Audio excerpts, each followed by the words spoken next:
There was a time in this world when watching movies and TV shows was an occasional occurrence, and renting out shows would be a massive journey, having to hike to your nearest Blockbuster, Redbox, or even Blockbuster's Canadian ripoff, Rogers Plus.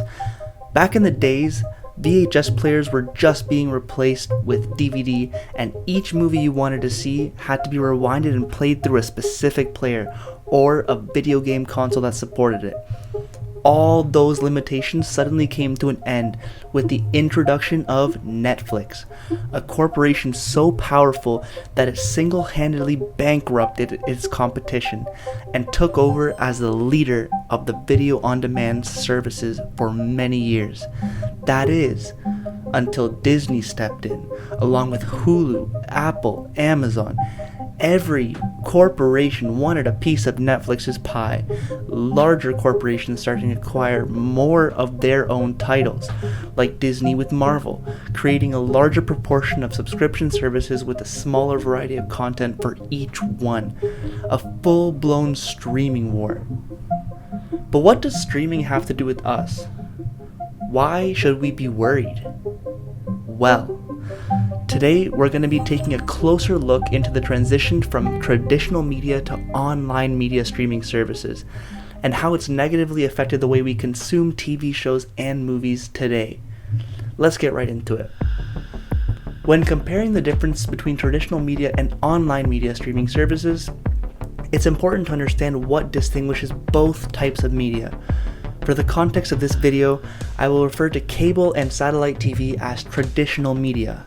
This is because it does not follow the online video on demand streaming model as the other enterprises such as Netflix have.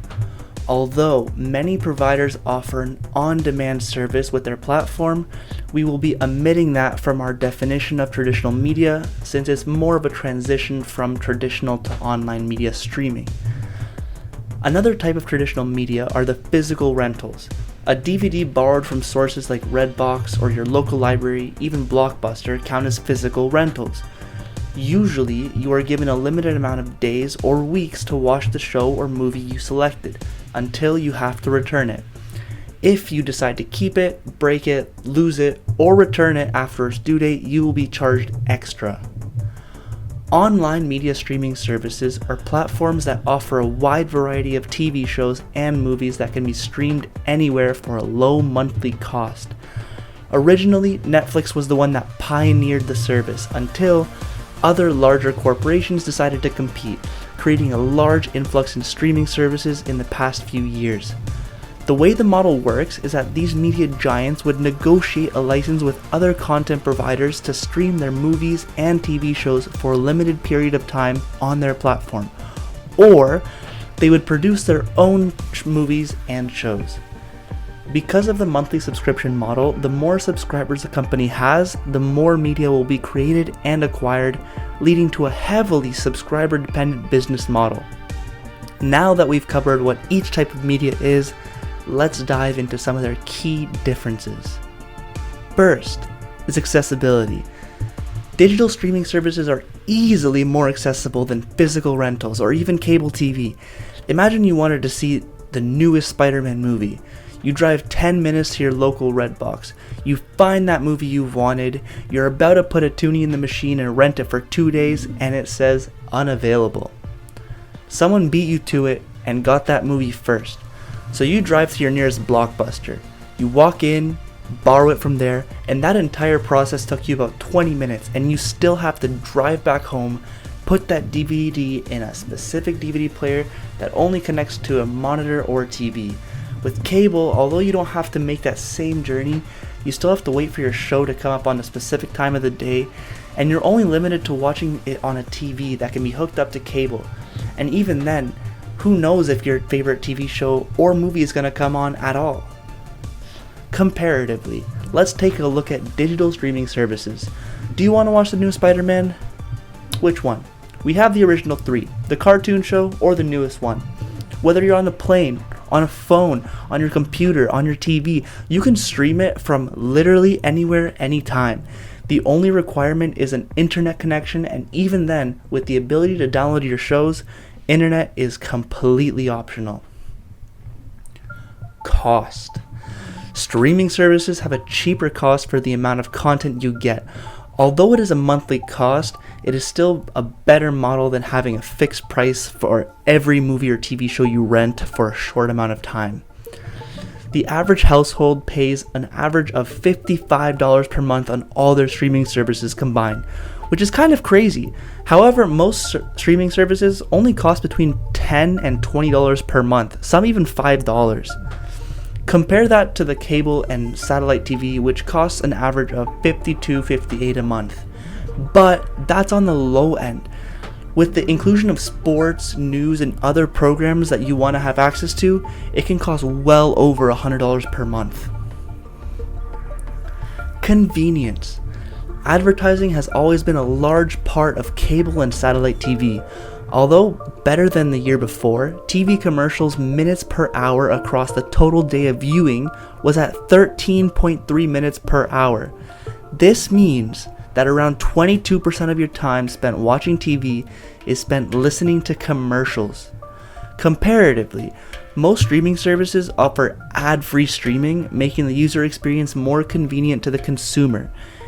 Even in DVDs, as soon as you start up any DVD, Disney movie, or even VHS for that matter, most people remember the iconic and seemingly unskippable Coming soon to theaters. There are some exceptions to this comparison, however, because Prime Video does have something similar where it shows you a trailer of their newest original show, but you can skip it instantly. Hulu's basic plan also has ads, but it also costs half the price of its competitors. Great. So streaming is more accessible, cheaper, and overall more convenient.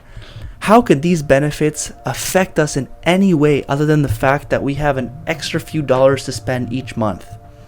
Well, let's talk about the negatives.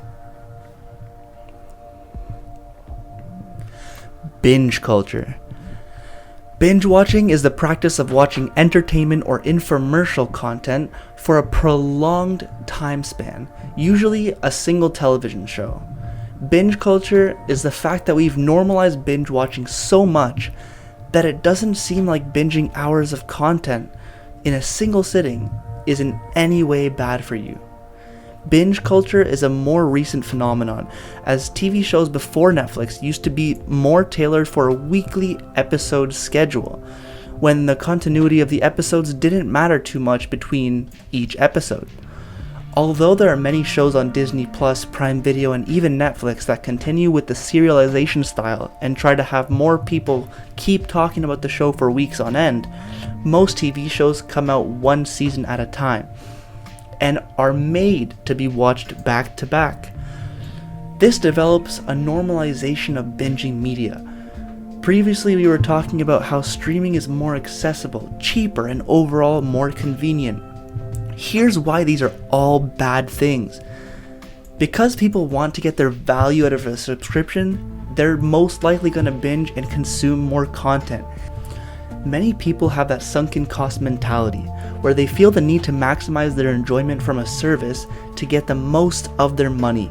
Naturally, if you spend $13 a month on Netflix, you'd want to watch as much content as you can before that month expires.